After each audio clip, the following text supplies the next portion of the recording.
Welcome into this special edition of the Horse Racing Show. I'm Kenny Rice from Churchill Downs. Hope you're enjoying this day. It's going to be a beautiful day here in Kentucky. Temperature around 80 degrees, sunny skies, and the track will be fast for a field of 16.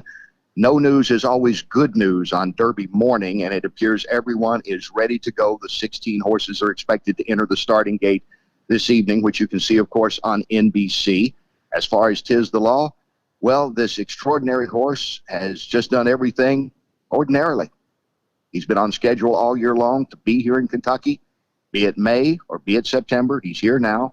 He had a gallop earlier this week where the track was a little muddy. Then yesterday he had a strong gallop over the track. His trainer, Barkley Tagg, telling me he was very pleased with that. He went out for a jog this morning. That's his usual standard.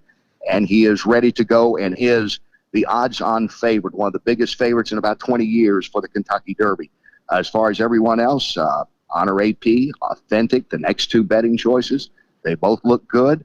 There's a lot of talk about New York Traffic maybe being a kind of a surprise horse to look at, possibly Enforceable as well. Mark Casse was on our show a couple of weeks ago. Everybody that is supposed to be ready seems to be ready, including some of the long shots. And She Dares the Devil was the long shot that surprised everyone in the Kentucky Oaks on Friday, knocking off the big two, Gamine and Swiss Skydiver, the two fillies that many thought could easily compete against the boys, and maybe they can on another day, but it was all about the upset yesterday in the Kentucky Oaks for trainer Brad Cox, who had a big day, of course, winning earlier in the day with Monomoy Girl, who may be the best distaffer in the country. Ben Chaffins is with us. Ben, how are you? Doing good on this Derby day, Kenny.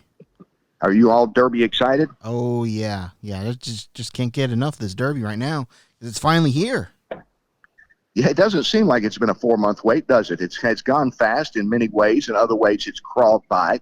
I think, the biggest thing is everyone trying to figure out what schedule to keep their horse on and where to use the right move at the right time. For example, Honor AP decided not to try the Belmont Stakes. The Triple Crown wasn't even a try for him. They kept him out there and ran him in the Santa Anita Derby. And as so, Bob Baffert kept Authentic out and ran in the Santa Anita Derby as well, which was just a few weeks before the Belmont Stakes. Barkley Tagg has been the guy all along that said, I want this horse to give it a shot. Jack Knowlton and the Saratoga Stable guys, you remember them from 2003 with Funny Side? This has been their plan. They have executed the plan, and they're right where they want to be. Ben, have you looked, have you picked, or are you waiting? I'm going to be waiting to just a little bit closer before I go and make my final decision, but I think I'm probably going to end up at least having one bet on Tiz the Law because, it's the favorite. You got to have at least one, right? And then, well, if nothing else, you might want to just hold on to the ticket for prosperity, Exactly. And then I'll probably have maybe a couple of long shots in there just because, who doesn't like a good long shot in that possibility, that dream, Yeah. No, that's exactly right. And so I think that, well, again, would anybody have said that if Gamine didn't win it or Skydiver didn't win the Oaks, it would probably be Speech. At 15-1, it was She Dares the Devil.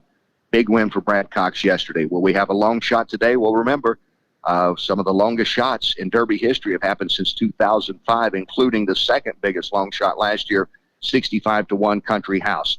So if you go that way, here's what's interesting. In the 145 years of the Kentucky Derby, no Louisville-born trainer has ever won this race. Are you surprised by that, Ben? That is very surprising. Just you'd figure one would slip through the cracks somewhere in there. You would think. Pee Wee Reese won a World Series championship. Danny Sullivan was an Indy 500 winner. And, of course, the great one, Muhammad Ali, the boxing legend, all from here in Louisville. Now, coming into this day, there are two guys. One was born and raised in Louisville. Dale Romans, who's been on our show, he has Attachment Rate, who is a long shot, probably around 25 or so to 1. He's coming off a second-place finish in the Ellis Park Derby. Ellis Park Derby, again, one of the different stepping stones this year to the Kentucky Derby. The other is by a guy that has grown up literally across the track from Churchill Downs, wasn't technically born in Louisville, but is certainly kind of considered a close enough native son, and that is Mark Casse, who has Enforceable, who has a good closing kick. He's looking for his first win in a long time since going back to the first part of this year down at the fairgrounds. But that's just an interesting storyline. Some horses coming in here that went by the wayside. Spike to Fever was King Guillermo, had to be scratched. The horse that certainly would have gotten a lot of attention for sentimental reasons. He has one eye. That's Finnick the Fierce. He was also scratched out of it, leaving us now with a field of 16. So the best news of the day, no big news to report at the Derby. Everybody at this moment appears to be ready. But as we know, be it the first Saturday in May or the first Saturday in September, you hold your breath till everyone gets to the starting gate and you hope for a safe trip. And we'll be wrapping up the Derby next week right here on the Horse Racing Show. Ben Chapins, thanks for being with me. Thanks for checking in with us, Kenny, on this Derby day. Yeah, thank you for tuning in, everyone. Hope you have a happy, safe day, and enjoy the Kentucky Derby. Coverage starts at 2:30 on NBC. I'm Kenny Rice from Churchill Downs. Thanks for tuning in.